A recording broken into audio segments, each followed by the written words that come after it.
नमो वरहंताणं नमो सिद्धाणं नमो वार्याणं नमो वज्रायाणं नमो लोये सवसावुरम् शुद्धात्मान्मनीकान्तं साधुमत्तं मंगलम् वन्दे सन्दृष्टसिद्ध्यर्थं सन्दृष्ट्यर्थप्रकाशकम् मंगलम भगवान वीरो मंगलम गौतम गणे मंगलम कुंद कुंदाद्यो जैन धर्मोस्तु मंगलम सर्वमंगल मांगल्यम सर्वकल्याणकारकम प्रधानम सर्वधर्माणां जैनम जयतु शासनम परमात्म निज वस्तु जो गुण अनंतमय शुद्ध चाहे प्रकाशन के निमित्त वनु देव प्रबुद्ध समय सार गुण कथन को सत्य गढ़धर हो ताकि शरण सदा रहे रागादिक मल खो। ओम नमः। अपनी ओर से कुछ भी कल्पना नहीं करना चाहिए। अगर दुखी नहीं होना हो तो अपनी ओर से कुछ भी कल्पना मत करो। वस्तु के परिणमन में क्यों कैसे ये प्रश्न मत उठाओ। ऐसा क्यों हुआ, ऐसा होना चाहिए। अरे जो है उसे स्वीकार करना चाहिए। एक लौकिक कहावत है, जी विद राखे राम ताई विद रहिए।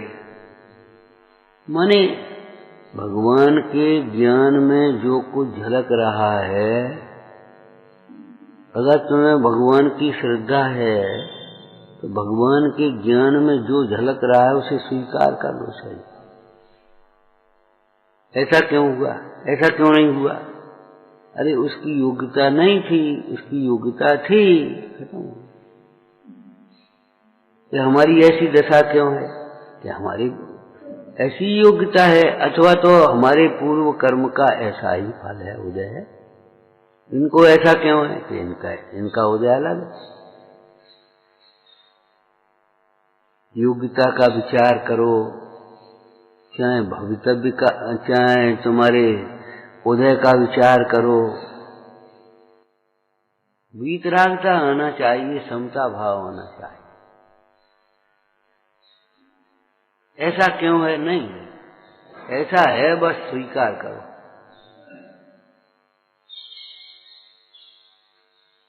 अतर्को स्वभाव है। अपनी कल्पना करके कुछ भी नहीं सोचना चाहिए। कल्पनाओं में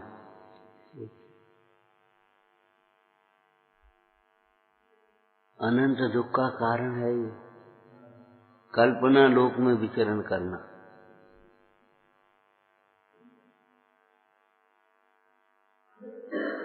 विचार करना है तो आगम के हिसाब से, आगम के अनुसार विचार करो।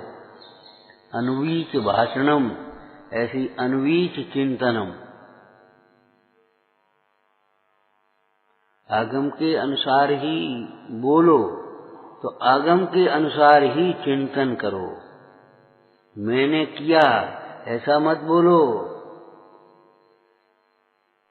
हमने क्या किया, होने योग्य हुआ, उसकी योग्यता थी, उसका उदय था,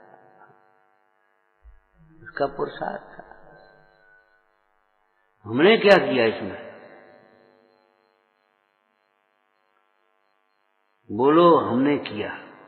जहां अपराध स्वीकार करना हो, ये भूल हमारी है, ये दोष हमारा है, ये विपरीत कल्पनाएं हमने की हैं, कर्म ने थोड़ी कराई हैं।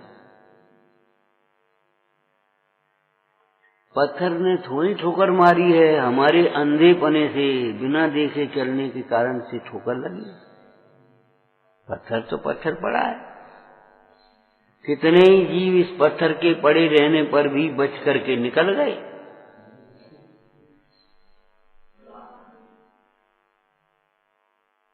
कितने ही जीव इस पत्थर के पड़े रहने पर भी, गड्ढे के होने पर भी बच करके निकल गए कि नहीं निकल गए। वो तो इन्हीं परिस्थितियों में, ऐसी परिस्थितियों में भेद ज्ञान करके कितने ही ज्ञानी सुखी हो गए कि नहीं हो गए। निकलते चले गए, बच के निकलते चले गए। कोई ऐसा भी दयालु प्रकृति का होता है और उस ताकतवर, उसने कहा अरे ये पत्थर तो बहुत लोगों को अवरोध करता हुआ, चलो इसको हटा ही देते। ऐसा भी है, उसने हटा दिया। ये उसकी दया का परिणाम है, ये उसका पुरुषार्थ है। अब तुम्हें हटाने की ताकत नहीं है उस पत्थर को, इतना बड़ा पत्थर पड़ा है, उसको नहीं उठाने की ताकत, तो तुम बच करके निकल जाओ। कर्म को बदलने की तुम्हारी ताकत नहीं है। दृष्टांत तो एक देश है, पत्थर को तो उठाने की किसी की ताकत हो तो हो, लेकिन कर्म के उदय को बदलने की ताकत तुम्हारी नहीं है। तो कुछ नहीं, जो उदय है उसका विचार करके समता रखो। अपनी विपरीत कल्पनाएं मत करो, ऐसा क्यों है, इनको सब पूछते हमको क्यों नहीं पूछते, इनके लिए सब कुछ होता हमारे लिए क्यों नहीं होता, ये ईर्षा भाव मत।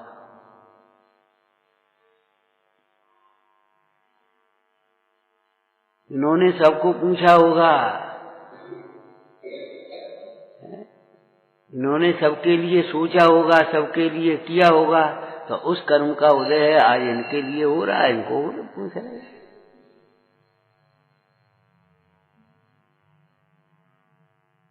हम 2 दिन के भूखे बैठे, हमको कोई पूछने वाला नहीं कि हाँ यही तो है। तुमने किसी को नहीं पूछा होगा। माने अपने आगम में क्या क्या लिखा है, 5 संभाय लिखे ना, स्वभाव, पुरुषार्थ, कालब्धि, होनहार और निमित्त। तो इन्हीं के आधार से विचार करो, आप अपनी कल्पनाओं से विचार मत करो। कह दिया था आना चाहिए उसको, क्यों नहीं आया? अरे क्या पता क्यों नहीं आया, तुम्हें यहाँ बैठी बैठी अटकलें लगा रहे हो और वहां कोई प्रसंग हो। एक छोटा सा बच्चा था, पिताजी रहे नहीं थे, वो अपनी माचिस पाचिस बेच बाच करके अपना काम चलाता था। तो एक बड़ा आदमी था, सवेरे सवेरे का समय, दादा एक माचिस ले लो। बेटा सोचा, दया भी आ गई, कचोरी तो कर नहीं रहा, अपना बेच करके काम चला रहा, चलो दे दो, 5 माचिस दे दो। लड़का खुश हो गया। अब उसके पास फूटे नोट नहीं थे, 100 रुपए दे दिए उसको। उस लड़के को 100 रुपए दे दिए, तोड़ा के तू ले आना और हमको वापिस कर आना। वो लड़का चला गया तो जा रहा था निकल करके, उसी समय एकदम कोई एक्सीडेंट हो गया उसका, वो लड़का मर गया। हॉस्पिटल में पहुंचा, हॉस्पिटल में पहुंचा, उसको होश आया, उसी समय उसका छोटा भाई था, उसने कहा बेटा भैया तुम ये रुपए उनको दे आना। अब वे अटकलें लगा रहे, वो तो चोर होते हैं बेकार, सब ऐसे ही हैं, आजकल वो जमाना ही खराब है, को लौटाए पे आ रहा है, भूल ही हो गई, हमारी हो गई, हमने दे दिए या फालतू। वे अपनी अटकलें लगा रहे, घर से कह रही भैया अब ठीक है, शांति रखो, आने होंगे आ जाएंगे, नहीं आने होंगे तो क्यों कुड़कुड़ा रहे हो, क्या मतलब पाप बंद क्यों कर रहे हो। वो छोटा सा लड़का आया, उसने कहा साहब आपने हमारे बड़े भाई से माचिस ली थी। हाँ, उसका एक्सीडेंट हो गया, वो हॉस्पिटल में था, जैसे ही उसे होश आया उसने हमसे कहा भैया ये उनके रुपए वापस करने आना। वो तो शांत हो गया लड़का, वो भाई तो शांत हो गया मेरा, आप अपने रुपए से। सोचने लगे हम क्या अटकलें लगा रहे थे, जिक्का नहीं करो। आज भी ऐसे लोग, बेटा तुम ही रख लो, नहीं मेहनत मजदूरी करके काम चलाएंगे, हम पिता अपने भाई के पद चिन्हों पर चलेंगे, हम कैसे रख लें। ठीक है तो तुम इधर उधर मत करो, हम तुम्हें काम बताते, हाँ, ये बात मानी आपकी। काम बता दो हमको, काम करेंगे, काम के हिसाब से पैसा देंगे, वो कोई बात नहीं।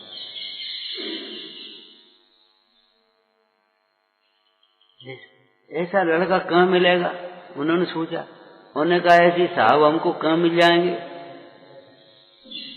आपने घाटा कर लिया।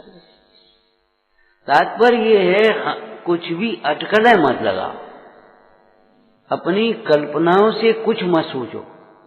आगम में स्वभाव लिखा, पुरुषार्थ लिखा, अब तुम स्वभाव का विचार कर रहे हो कि पुरुषार्थ का विचार कर रहे हो? पुरुषार्थ कल रात को कहा भैया, पुरुषार्थ कसायों को रोकने में है, पैसा कमाने में पुरुषार्थ नहीं है, ध्यान रखना। पैसा कमाने में पुरुषार्थ नहीं है, लोभ को रोकने में पुरुषार्थ है। कोई अन्याय का, चोरी का, हिंसा से पैसा आ रहा हो, नहीं हमें नहीं चाहिए ऐसा पैसा, इसमें पुरुषार्थ है। कई लोग पुराने ऐसे होते थे भैया, सब तरह के लोग पहले भी होते थे, आज भी हैं, ऐसा नहीं। भैया किराया हमें कम मिल जाए, अच्छो आदमी हो, रोज रोज की झगड़े नहीं हो, हमें किराया कम मिल जाए, कछु बात नहीं। अब हम तो फालतू डरो सुझा से दे रहे कि झाड़ बुआर होते रहे, दिया बाती होते रहे, हमें कौन पैसा हो, कुछ लो, तुम 50-100 कम दे दो, लेकिन हमारा काम। स्वभाव का विचार करो, जिसका संयोग है उसका वियोग है, ये सब अनित्य है, अचरण है, ये स्वभाव है वस्तु का। तो अभी हम कह रहे हैं पैसा कमाने में पुरुषार्थ नहीं है, डकैती डाला है, तमाम लूट लाए, तो पैसा कमाने का पुरुषार्थ है। ये घोटाला कर डालते हैं, पुरुषार्थ ही कहो इनको, करोड़ों का अरबों का घोटाला कर रहे, तो इनको पुरुषार्थी कहेंगे क्या? देशद्रोही है कि पुरुषार्थी? बता। पुरुषार्थ तो नहीं, हमको ऐसा पैसा नहीं चाहिए। भोग काम पुरुषार्थ, विषय भोग भोगने का नाम काम पुरुषार्थ थोड़ी है।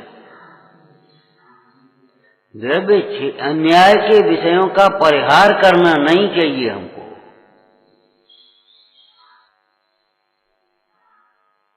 पुरुषार्थ इच्छाओं को रोकने में है, मनमाने ढंग से इच्छाओं को पूरी करने में पुरुषार्थ नहीं है।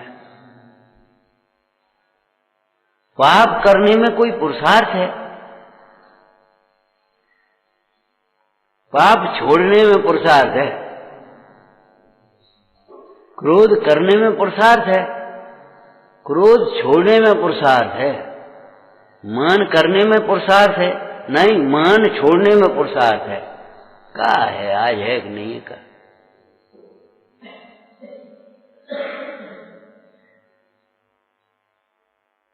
मायाचारी करने में पुरुषार्थ है, अरे अपना दोष स्वीकार कर लेने में पुरुषार्थ। इसमें हमने क्या किया?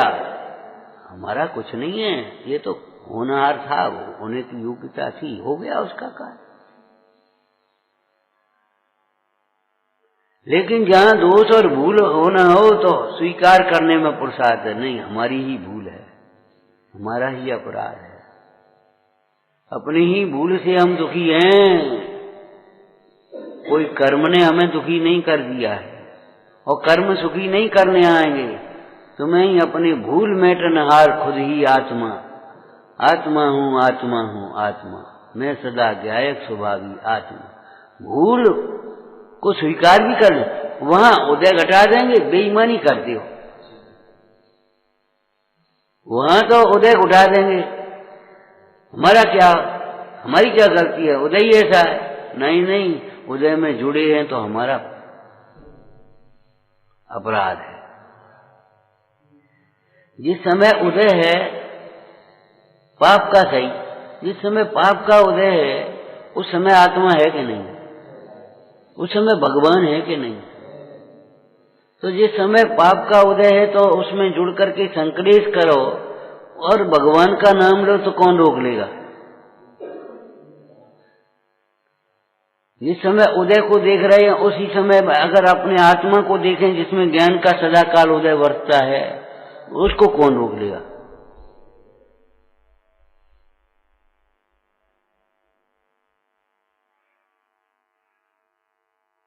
सही दिशा में पुरुषार्थ होना चाहिए। झूठा उद्यम लोग करते हैं यहाँ में निश्चिन घाटी। अगर विपरीत पुरुषार्थ हुआ तो तुम्हारा विपरीत फल आएगा। टोटमल जी ने क्या लिखा, अन्यथा पुरुषार्थ से अन्यथा फल चाहे तो कैसे मिलेगा। अन्यथा माने विपरीत। क्यों भाई, अन्याय से धन कमा करके कोई सुखी होना चाहे तो कैसे होगा। अवक्ष भक्षण करके कोई स्वस्थ रहना चाहे तो कैसे होगा। नशा करके कोई, चाहे वो शराब का नशा हो, चाहे गुटखा बीड़ी का नशा हो, वो तो नशा है। चाहे पद प्रतिष्ठा और पैसा का नशा हो। ये बताओ, नशा करके कोई प्रतिष्ठित जीवन जीना चाहे, प्रतिष्ठा चाहे तो कैसे मिलेगी उसको। प्रतिष्ठा तो नहीं मिलेगी। और आपको मालूम है कर्णन योग का सिद्धांत, एक समय के परिणामों के निमित्त पाकर के जो कर्माण वर्गना आती हैं उनका 7 कर्मों में विभाग हो जाता है। 7 कर्मों में विभाग हो जाता है। तो अकेली तुम्हारी पद प्रतिष्ठा ही खराब होगी ऐसा नहीं है। उस नशे करने वाले का भैया स्वास्थ्य भी खराब होगा, उसकी बुद्धि भी खराब होगी, उसका घर भी खराब होगा। अरे 7 कर्म काम करेंगे ना अपना, तो ज्ञानावरण जब तीव्र बनेगा तो बुद्धि खराब होगी। मोहनी कर्म करेंगे तो उसको शराब पी करके फिर वो झूमेगा, फिर कि वो कुछ समझेगा नहीं, किसी की मानेगा नहीं, किसी की सुनेगा नहीं, वो सुनाएगा। खंबे हटता है कि नहीं, क्या समझ रखा है तूने, बीच में खड़ा हो गया मेरे बीच में, अभी 2 लात पड़ेंगे ठीक हो जाए, तो घूम जाएगा माथा। और चेहरा घूम गया तो उसने सोचा खंबा हट गया। हाँ, लातन के बातन से थोड़ी मानते हैं। अब हटेगा नहीं हटेगा। अरे अब भी नहीं हटा है, हटा तो तू है, खंबा नहीं हटा है।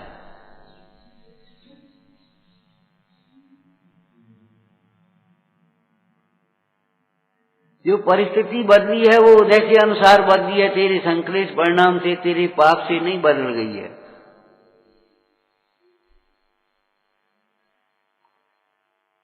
ऐसा कभी नहीं होता कि एक परिणाम हो उस समय एक ही कर्म का बंध हो।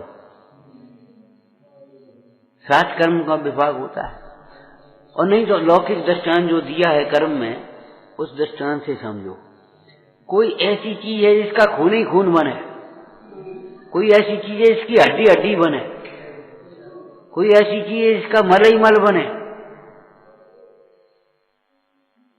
एक स्वास्थ्य विज्ञान में बड़ी अच्छी चर्चा आई। देखो, सुअर मल खाता है, विष्ठा खाता ना, और उसमें से ही सारी ताकती खींच लेते। कितनी चर्बी धरी सुअर पे, मैं कहां से आ गई चर्बी।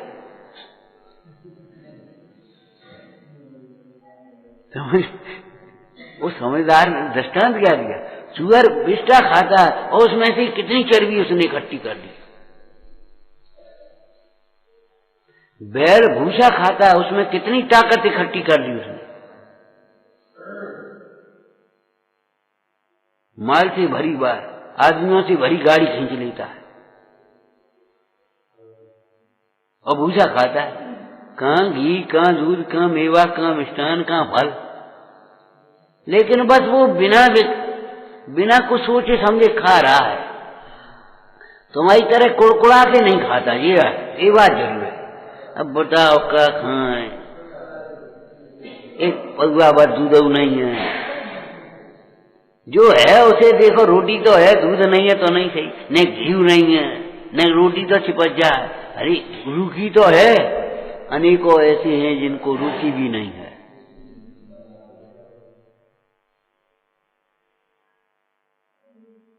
बहुत लोग ऐसे होते हैं, अपन चिपड़ चिपड़ खाएंगे, किसी को देना हो तो रूखी दे देंगे। तो उन्होंने रूखी दी है तो रूखी मिलेगी, कब हम का फर्क पड़ेगा। जैसी खाई है वैसी नहीं मिलेगी, जैसे दिया है तैसा मिलेगा।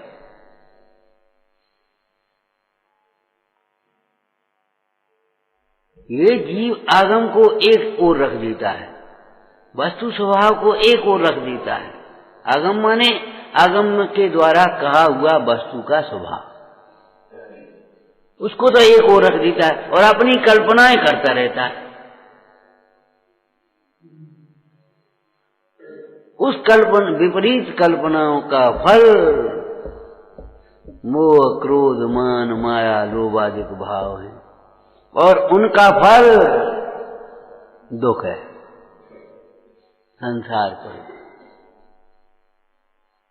उस दिन कहा था भैया, संसार विभाव परिणाम का फल है, विभाव परिणाम है भाव संसार, और द्रव्य संसार भी विभाव परिणाम का फल है नैमित्तिक रूप से, व्यवहार में से। और नहीं तो संसार विभाव परिणाम है, उसका फल आकुलता है। वही अब ये जो बाहर में हो रहा है ना, परिभ्रमण, द्रव्य परावर्तन, क्षेत्र परावर्तन, काल परावर्तन, भाव परावर्तन, ये तुम्हारा विभाव परिणाम का नैमित्तिक फल है। नैमित्तिक फल कहते हैं इसको, माने उसके तुम्हारे विभाव परिणाम के निमित्त।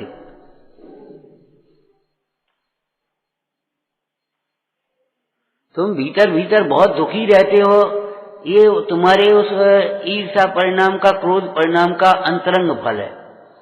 और बाहर में झगड़ा टंटा होता है, पिटते लुटते हो, पीटते लुटते हो, रोटी नहीं खा पाते, ये उसका नैमित्तिक फल है। नो कर्म में नैमित्तिक फल होता है, कर्म में और नो कर्म में दोनों में नैमित्तिक फल होता है। और जो भाव कर्म है ना, उसका उसी में जो होता है वो होता है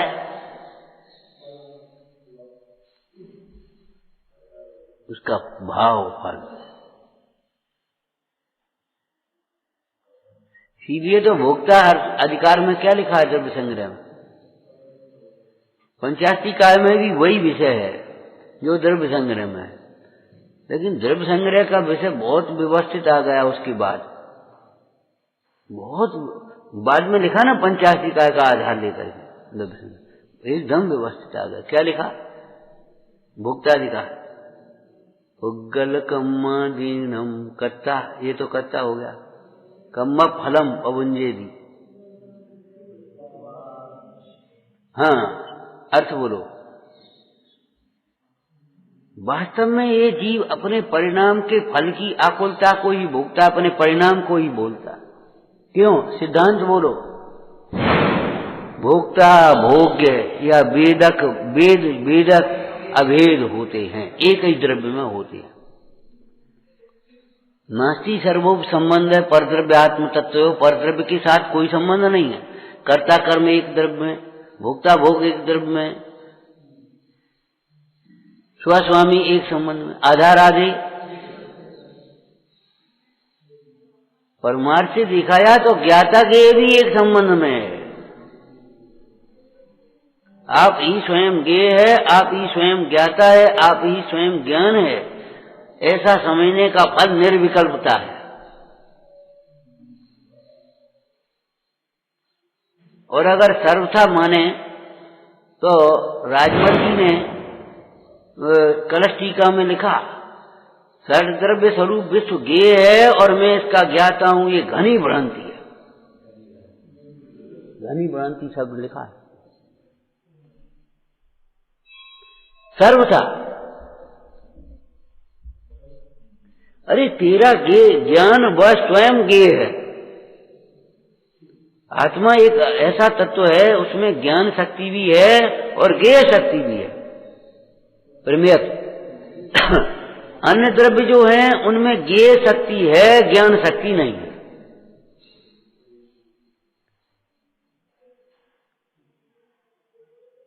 और जब ज्ञान ही बनता है, तब सारे ज्ञेय उस ज्ञान की स्वच्छता में सम्यक रूप से, स्पष्ट रूप से जानने में आते और राग द्वेष नहीं होते। और जब तक ये ज्ञान ज्ञेय नहीं बनता, माने अपने को नहीं जानता है, तब तक जो पदार्थ जानता है उसमें राग द्वेष करता है। जो ऐसा क्यों हुआ? अरे क्यों हो गया, क्या बात है? क्यों साहब? एक ही खान में से निकली है, तो कोयला काला क्यों है और सोना पीला क्यों? अब इसका उत्तर बता। कोई उत्तर है कि कोयला काला है और सोना पीला है, क्यों? और खड़िया सफेद है और गेरू लाल है, और सब खान में से ही निकल रहे वहां में। ये कोई बात नहीं। अरे भाई, गेरू की जगह गेरू का काम ले लो आप अपना, कोयले से कोयले का काम ले लो, सोने से सोने का काम ले लो। ये तुम्हारा वस्तु स्वभाव को समझ करके अपना हित करो, अपना प्रयोजन सिद्ध करो, ये तुम्हारी होशियारी है। वस्तु स्वभाव में तर्क वितर्क में उलझे रहो। कहे भैया, ये बेल पे कदुआ काय लगे इतने बड़े, और ये पेड़ पे इतने छोटे छोटे बेल काय लगे? अब लगे हैं, कब ने लगाए तो है नहीं।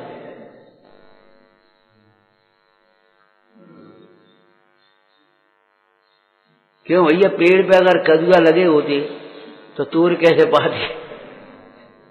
वहां एक झूला ला के चल रहे, ऊपर चढ़ गए और तोड़ गए, बम डाल गए। और कदुआ लगे होते तो कैसे तोड़ते? सोचो।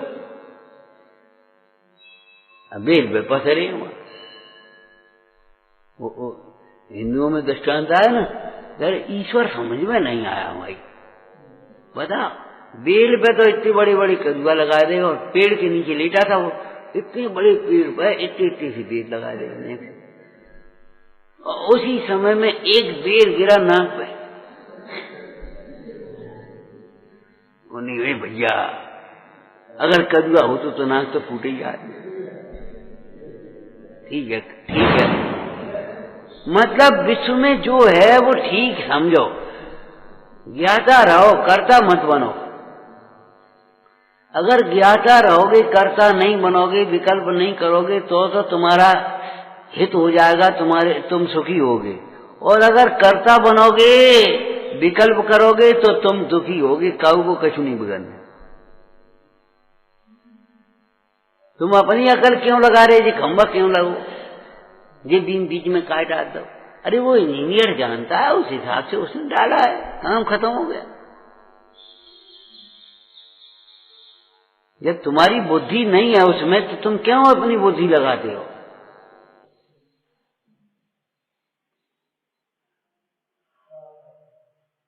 तो भैया, कुछ भी अपनी कल्पनाओं से विचार मत करो, अपनी कल्पनाएं मत करो, अटकलें मत लगाओ। जमीन पे चलो, आकाश में मत उड़ो, लौकिक में कहते थे। अपनी आमदनी देख के खर्चा करो, हवा में मत उड़ो। शावकाचार में क्या लिखा है? कर्जदार हो जाओगे, फिर तुम्हारी कौन सी शान मान रहेगी? फिर कितनी आकुलता होगी? अपनी शक्ति देख करके अपना काम करो। जब तुम्हें परद्रव्य का कार्य करने की शक्ति नहीं है, तो क्यों कर्ता बन रहे? जब तुम्हारा पुण्य कम है, तो ज्यादा पुण्य वालों को देख देख करके क्यों दुखी हो रहे हो? जब तुम्हारी बुद्धि कम है, तो बुद्धिमानों की क्यों नहीं मान रहे? वे लिख के रख गए, और तुम तो भी कुछ नहीं पाओगे।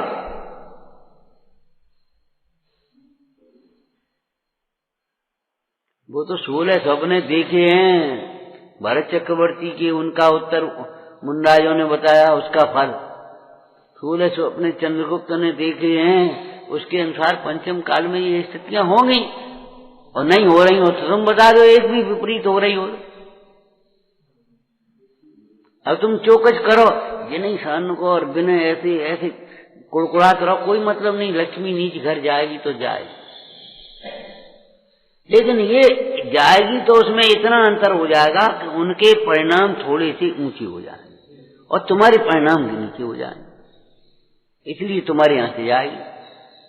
आज देखो ना, हमने परसों कब कहा था, किराएदार हो गए, कर्जदार हो गए बड़े आदमी, जो स्वयं कर्ज बांटते थे और किराए पे देते थे, किराएदार हो गए और कर्जदार हो गए। अब कहाँ लो करोगे तुम मेहनत करते रहो।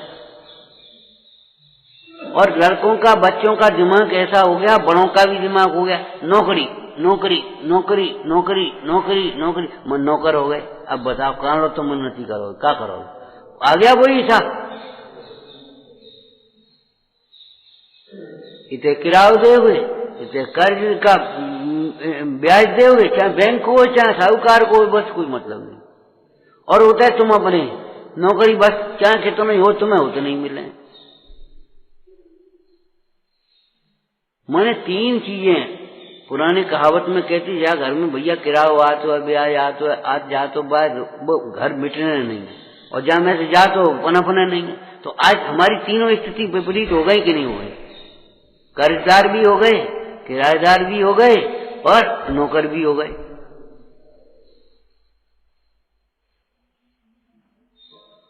अब आप सोचो क्या होगा? अब हमारी उन्नति कौन करे, कैसे करे, और किसने बना दिया हमको?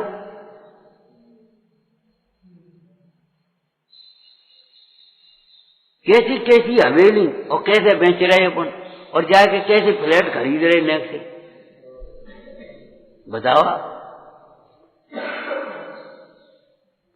पुरानी कहावत में ठौर के ठाकुर है, पिताजी बनाए गए अपन आराम से रह रहे, लेकिन पिताजी के मकान में अपन नहीं रह पा रहे, अपने में बेटा नहीं रह पा रहा। चल रही माता पिता की सहन नहीं करेंगे, गुरु की सहन नहीं करेंगे, और वहां जाकर के उनकी सब सहन करेंगे। बस हम तो लड़कियां कहने लगी, हम तो अपनी नौकरी कर लेंगे, हम तो अपने कमा लेंगे, हम तो कर लेंगे, हम क्यों सहन करें? मैंने पति की सहन नहीं करें, सासू की सहन नहीं करें, ससुर की सहन नहीं, मैंने अपने लोगों की सहन नहीं करें, और वहां बॉस है यानी कैसी कैसी बातें करते हैं, और सब वो सब सहन कर रहे हैं। अब क्या करें नौकरी करने? बोलो हो गया पतन कि नहीं हो गया? अब शास्त्र में जो लिखा है उसके हिसाब से आ गई बुद्धि की नहीं उल्टी?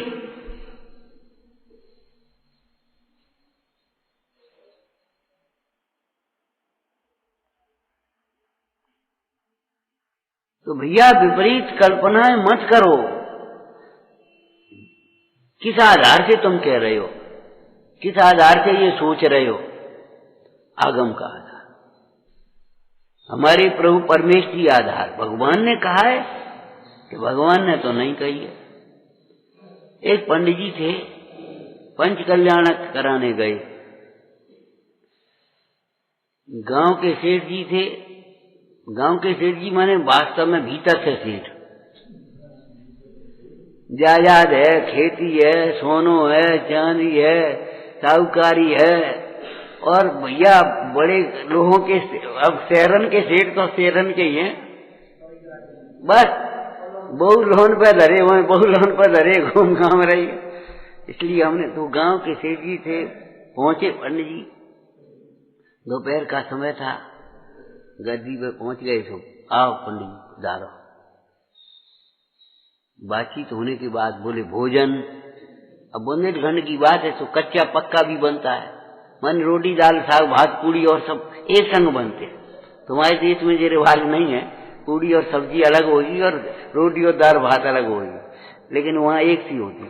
बोले साहब पक्का भोजन बनवाए कि कच्चा भोजन बनवाए कि पक्का कच्चा भोजन बनवाए? पूछ बैठे पंडित से सेठ जी। पंडित जी बोले कैसा ही भोजन मत बनवाओ आप, न कच्चा न पक्का, न कच्चा पक्का। सेठ जी बोले क्यों? बोले हमारा नियम है, हमने नियम बना लिया है कि जिसके यहाँ पंच कल्याण कराएंगे उसके यहाँ भोजन नहीं करें।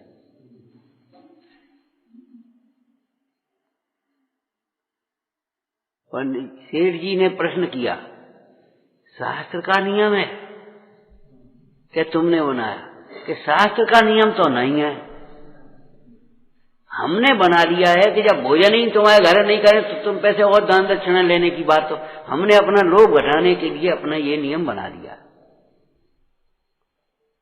बहुत अच्छा है, हम आपके नियम को नहीं तोड़ेंगे।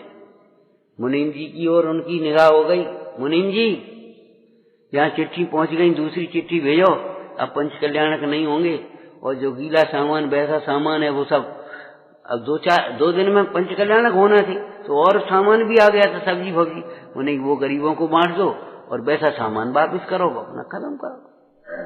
पंडित जी बोले क्यों? बोले महाराज जब हमारा पुण्य ज्यादा है कि नहीं हम आपको भोजन करा पाए, तो हम इतना बड़ो पंच कल्याणक कराएंगे, इतने लोगों को भोजन कराएंगे और ऐसा करेंगे, कैसे कर पाएंगे? होने की बातें हैं सब। बोले नहीं नहीं ऐसी सीधी कोई बात नहीं है, अगर आपकी ऐसी बात है तो हम भोजन करने को तैयार हैं, भोजन करेंगे। पंडित जी ने भोजन किया, उसके बाद पंच कल्याणक हुआ। खूब ऐसी हर प्रसंग में ऐसी धारा चलती रही। पंडित जी कह रहे हमारा नियम है, सेठ जी पूछ रहे शास्त्र का नियम है कि तुम्हारा नियम है? हम ये कह रहे बस इतना। बोले शास्त्र का तो नहीं है, शास्त्र में तो ये लिखा है साधर्मी का उपकार करते हैं और कराते, लेकिन खेचतान नहीं करते, याचना नहीं करते, मन मलिन नहीं करते।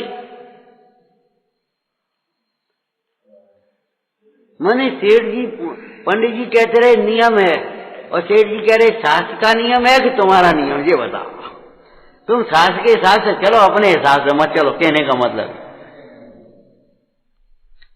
वही हम कह रहे हैं। जो आप विचार करते हो वो शास्त्र के अनुसार विचार कर रहे हो कि अपनी कल्पना से विचार कर रहे हो? बताओ जी कहाँ लिखी है जो तुम विचार कर रहे हो? कि कहीं नहीं लिखी, तो फिर बस अब इसको स्टॉप, ये विचार नहीं आना है। शास्त्र विरुद्ध कार्य विचारों का भी प्रायश्चित करना चाहिए। सब ये समय सार जी देख रहे थे नियम। सम्यक दृष्टि तो अपने दोषों की जब तक दूर नहीं हो सके तब तक निंदा गरहा करे ही करे, ये उसकी दृष्टि का नहीं। जैसे कोई ईमानदार कर्जदार ये सोचता है भगवान कब कर्जा पटे, कब कर्जा पटे, कब कर्जा पटे, कब कर्जा पटे। कोई रोगी ये सोचता है कब दवाई छूटे, कब दवाई छूटे, जो तो बड़ी कर रही है, कब दवाई छूटे। ऐसे ही सम्यक दृष्टि धर्मात्मा भी ये सोचता है कब राग छूटे, कब द्वेष छूटे, कब कसाएं छूटे, कब हमारी ये कसाएं छूटे। आगम के अनुसार विचार करोगे तो छूटने का अवसर है, और अगर अपने कल्पना में करते रहे तो कभी नहीं छूटेंगे।